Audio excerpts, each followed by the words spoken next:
Hello, everyone.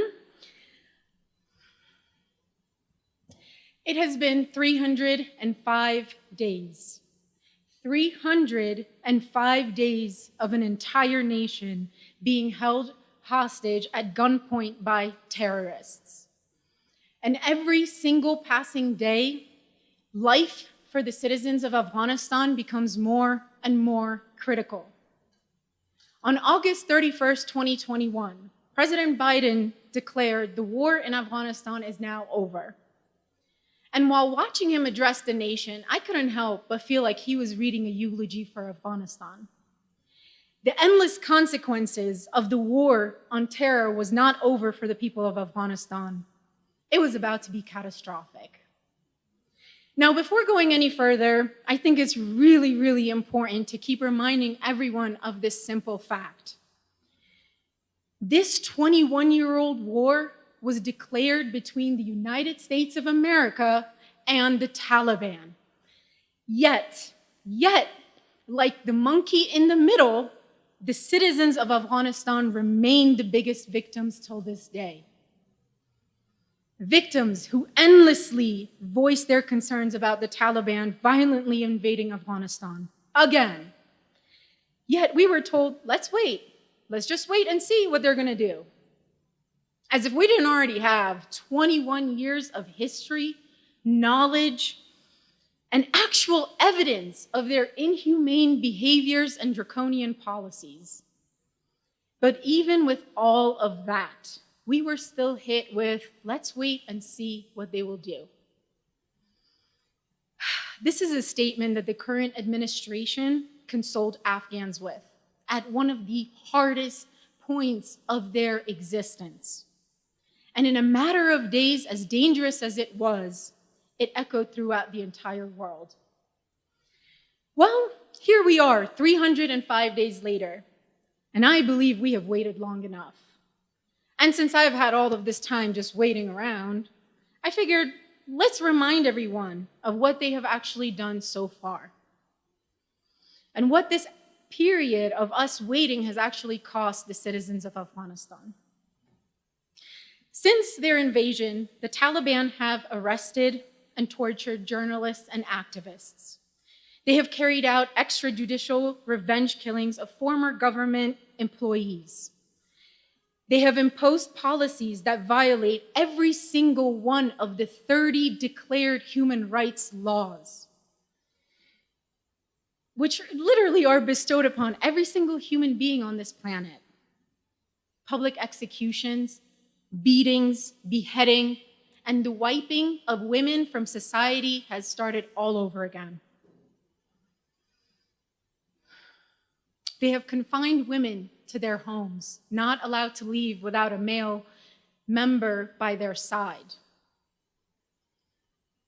They have closed the vast majority of girls' secondary schools, depriving girls of their right to education, employment, health, and freedom of movement. And at this very second, they're carrying out a mass ethnic genocide against the tribal minorities of Afghanistan, specifically the Hazara tribe and the Panjshiris of Afghanistan. And because the national resistance movement of Afghanistan was started in Panjshir, which is where I'm from, they are imposing a collective punishment for anyone who dares to stand up to their tyranny. As an Afghan American, I can't help but reflect on all of this and how painful it actually has been since Afghanistan was invaded. Yet I still agree that the United States owes a unique duty to the people of Afghanistan, not only given the events of this past year, no, but the last few decades in this region. The least our government can do is act in good faith now in responding to this community-led effort to provide critical support to Afghans.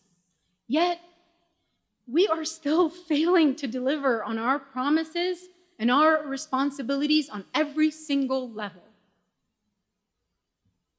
This waiting period has cost the people of Afghanistan tremendously. 24.5 million people are in dire need of humanitarian assistance. 97% of the population is currently living under poverty line. 1 in 2 people do not know where their next meal is coming from. Over 1 million children are predicted to die in 2022 alone if urgent attention is not given.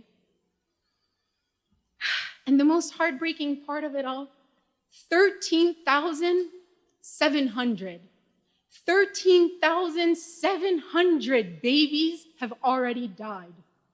Think about that. From malnutrition and starvation. There are children starving every single day.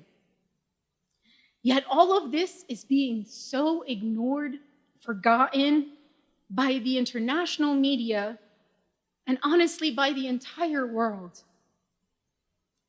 I had such a hard time and difficulty figuring out what things I should prioritize for tonight's speech. What things should I speak on first that really need to be talked about and actually given to this information given to the public? Yet I had such a hard time coming up with what to prioritize. I was born during the last time the Taliban were in power. I wasn't allowed to go to school because I was a girl. I spent most of my childhood pretending to be a boy. I went under the name Sam. My real name is Samiya. But I went under as that because boys were given the tiniest little bit more freedom than girls were. And I remember just always thinking to myself, Jalla Jalaluhu. But I always remember thinking to myself, where is humanity? Where is the humanity in anything that is happening lately? As an adult, and since August 15th, 2021, I have been asking myself the same exact question as I did as a child. This speech is no longer for world leaders or humanitarian organizations, because their actions have really shown us, or rather their lack of actions have really shown us where they actually stand. By not speaking, they have spoken. By not standing, they have already stood. And by not acting, they have already acted. And by not choosing a side, they have actually sided with the oppressors, the Taliban. I will not stand here and ask you guys to lend your voice to the forgotten and voiceless people of Afghanistan, because I don't believe anybody in this world is voiceless. They may be being silenced, but they're still not voiceless. The harsh reality is that we are actively choosing not to listen to them anymore. However, I do have one thing to ask from every one of you tonight. I will stand here and make this call to the humanity within every single human being in this audience tonight. When you go home tonight, I want you to think of one thing, just one thing that you can transfer the benefits of your own privilege in areas that the citizens of Afghanistan lack, so that they can be their own voices and speak for themselves. The pain, the suffering, and the screams are coming out very clearly from Afghanistan. Are you listening? And are you allowing your humanity to respond?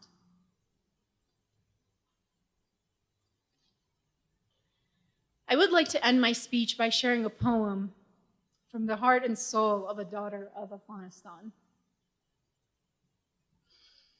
Those who knew her before would tell you what a joy she was to be around. She was so full of life, dressed in such vibrant colors to match her vigorous soul. But she is almost unrecognizable now, scarred and disfigured, tortured and traumatized, used and abused, and left behind in vain.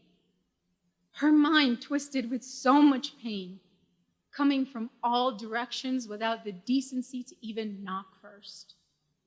Tragedy upon tragedy upon tragedy unleashed upon every part of her soul. Her beauty left in the hands of beasts.